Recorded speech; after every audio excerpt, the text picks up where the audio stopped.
Hey, what's up, guys? I'm here to demonstrate, or attempt at least, while recording, a little exploit that I found. For some reason, I've been gathering so many muse for the past few days, maybe a week, and this whole time, I used to be a speedrunner, so this whole time I've been trying to find ways to shave off time on the tutorial so I don't have to go through it over and over and over.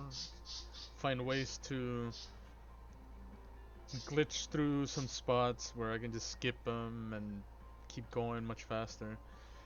Just yesterday, unfortunately, this was on my 20th meal, I'd want to say, during this event, and I discovered something. I'm gonna attempt it again, see if I can pull it off from the beginning. So let's check it out.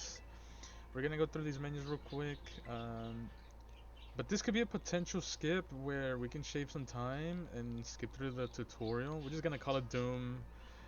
For now, it's just a boss's name from an old game I used to play called Guild Wars. But alas, I am going to demonstrate how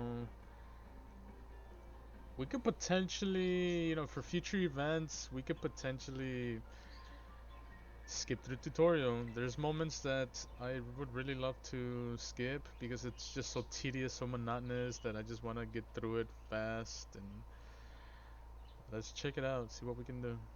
During this Mew event, there was a way for me to get as many views as possible, as many as I wanted, and I want to thank DanSquared because his video showed me how to get as many views as possible. Thank you, sir. I appreciate your video, and I did manage to get 22 total. This is my 23rd Mew. It has been like the most excruciating, traumatizing event for me. Not just Pokemon, just in general. But like I said earlier, I used to be a speedrunner, so I've always liked to find ways to cut time and see what I can trim in order to make things much faster. That way you don't have to go through these menus and just explore the tutorial as fast as possible. And I may have found a way. Alright, so we're here now. We're gonna get started any moment now. Just waiting for the last few seconds of this. So yeah, when you start, as you already know, you start very slow. You're walking. You're unable to run. You're unable to do anything. Just walk. So I accidentally stumbled across this. I was just pressing A over and over, and when I initially started, like towards the end of the prompt, that's when I found out that he can run via a glitch. So we're gonna test it out right now. This was very interesting because if I can do this after leaving the house, that would be revolutionary. That would be amazing. It would have saved so much time. Let me just get this out of the way. So as you can see, I can only run. I can only run. I can only walk. So there's squabits. So yeah, as you can see, I can't do anything. So as I was walking towards the character's mother, I happened to just talk to this guy accidentally, and since I've been doing so many mews by now, I'm so traumatized that I'm like, oh my goodness, just get over it. Get over with it, right? I was so tired. I'm just like, I'm done. And that's when it occurred to me, like, hey, maybe like it just happened suddenly, and it woke me up. Like I wasn't even recording at the time, unfortunately. But this is how I did it. I was walking towards him.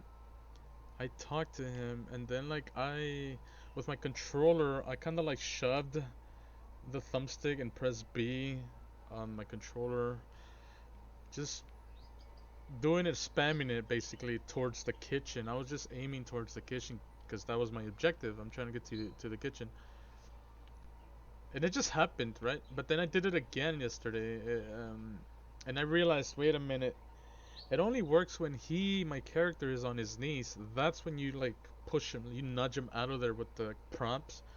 With the thumbstick, you press B, you're kind of like pushing it together, and essentially that's what happened. If I do it right now, yeah, it won't work. As I'm like pushing the buttons away, it's not gonna work. You kind of have to wait when he's on his knees.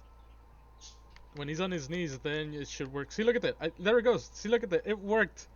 My lord, look at that. It worked. So now I'm able to run. I'm able to like do this and dude, this shaves off a lot of time. Like, look at this. So there's Clavel, and normally you're still walking, but look at me. Look at just dashing through the room. So he pops in. This is so quick now, thanks to this. I hope they don't patch it up. So look, instead of walking, now I'm running. That's amazing. And then I just get my stuff. Wait, what's going on? Oh, I thought I was interacting with the bed instead of my equipment, my bag and hat. But yeah, it is amazing, dude. If we can definitely get this sorted out and fixed up, and we got the house out of the way. If we can get the like the first part of when you meet Clavo outside, if we can run there, oh man, it would be just even better. So now you're ready to go to school, and if you do this as careful and precise as possible, you get out of this place right away. You don't have to worry about walking. So yeah, just talk to Squove, wait for your character to get on his knees, and then do the prompt with your controller, and it'll work. Like, it just worked suddenly here. Now this is a part that I'm still trying to figure out. How can I run here? And I tried talking to the starter Pokemon. I would go on my knees and then do the prompt with my controller, but no, it's not working. So I'm trying to figure out what it could be. If you guys want to leave some suggestions on what I should do in the comment section, what can we do to figure this out? Because if we can skip the tutorial during future events, if you want multiple of whatever comes next, hey man, we'll shave a lot of time. So let's share our knowledge and let's try to get this going. I know this game's almost a year old, but hey, I just started playing in August. Even though I've had this game since like March. I only got on because of the Mewtwo event and Mew. It's right here where I would love to learn how to run before I get to the sign up ahead. But there's just no way. Maybe I was thinking holding B after talking to Squirrel inside the house and potentially be able to run from there. I don't know. So I'm trying to like do the same thing with Squirrel, but it's not really working. Yeah, let me know guys what you think of that situation with Squirrel. It's easier than I thought. You just like shove off when you're talking to Squirrel and you should be able to run right away. It'll shave off some time. Maybe a good 30 seconds, maybe 40 seconds. I don't know. It's to me as a speedrunner, that's a lot. That's a lot. So yeah, guys, let me know in the comments below and see what you think. And I'll catch you on the next video. If I do find out something else, I'll post it up, alright? So thank you for watching, guys. I appreciate it.